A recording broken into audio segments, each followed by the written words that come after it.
Sementara calon lain ini kok bisa nelikung saya. Siapa bang yang gitu. nelikung bang?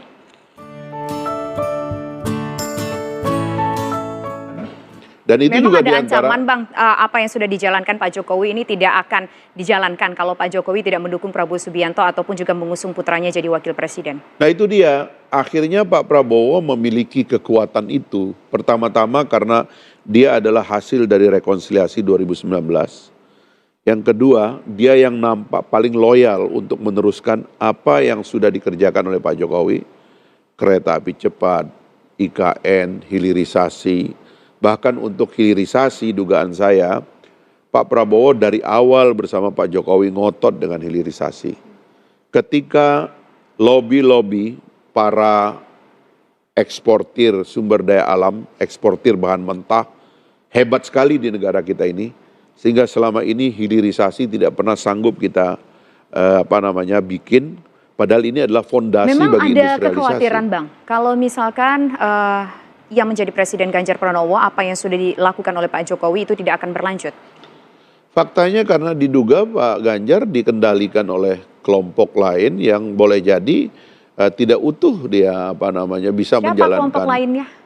Dugaannya siapa? Kita tidak bisa hindari bahwa di antara calon-calon ini memang Pak Prabowo yang kelihatan paling independen ya, karena dia kan ketua umum, pada saat yang bersamaan dia juga adalah calon presiden. Jadi dia punya tingkat independensi yang paling tinggi gitu. Sehingga mungkin ini yang menyebabkan Pak Jokowi juga melihat Pak Prabowo selama ini kalau ngomong sama saya nggak pernah lain di depan lain di belakang. Sementara calon lain ini kok bisa nelikung saya. Siapa bang yang gitu. nelikung bang? Banyak sudah orang yang ngomong ya. Tapi misalnya program Pak Jokowi, misalnya menyelenggarakan Piala Dunia, misalnya kayak begitu, itu tiba-tiba dibatalkan. Oh jadi di situ momennya Pak Jokowi akhirnya sudah di awal 2020 menyatakan nanyain Prabowo mau jadi presiden apa enggak. Tapi ketika konflik ataupun masalah Piala Dunia yang batal dilaksanakan di sebuah kota di Indonesia, di situ mulainya akhirnya Pak Jokowi putus. Saya nggak bisa Prabowo memasuki Subianto semua wilayah yang mungkin menjadi kontroversi ya. Tapi yang kita bisa baca hanya soal-soal di ruang publik. Di mana presidensialisme kita itu sering diterpedo. Saya sendiri merasa dan melihat begitu. Presidensialisme itu diterpedo oleh adanya kaki tangan partai politik di dalam pemerintahan. Yang menurut saya memang itu tidak sehat. Ke depan itu kita harus menyadarkan partai politik untuk stay di dapur. Jangan terlalu banyak bermain di infrastruktur negara dari belakang gitu. Apalagi kalau infrastruktur negara itu namanya infrastruktur keamanan, itu tidak boleh sama sekali. Nah, dugaan saya dan saya lihat juga ya, Pak Jokowi itu sering melihat bahwa ada pemain-pemain di luar dirinya yang secara prerogatif sebenarnya diberikan hak oleh konstitusi untuk mengontrol jalannya negara, tapi tiba-tiba di belakang sana ada pemain-pemain yang rupanya kemudian dia lihat loyalitasnya ada kepada pihak luar, kepada partai politik dan kepada pihak-pihak lainnya yang Pak Jokowi menurut saya juga kecewa. Saya pernah berkali-kali ngomong sama Pak Jokowi tentang adanya lembaga-lembaga negara yang dikendalikan dari belakang. Saya ngomong terang-terangan sama beliau dan beliau tarik napas panjang soal itu. Nah, menurut saya ini juga harus introspeksi ya. Menarik ini. Abang mengatakan ada lembaga-lembaga negara yang dikendalikan. Apa lembaga negaranya? Siapa yang mengendalikannya?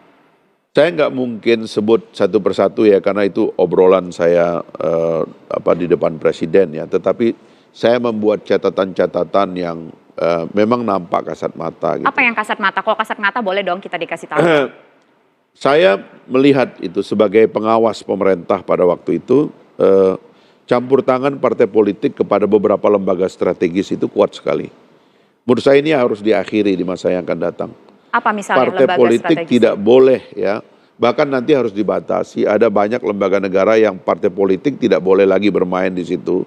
Sebab kalau kader partai politik masuk kepada lembaga-lembaga itu, nanti kader-kader partai politik itu dikendalikan dari belakang.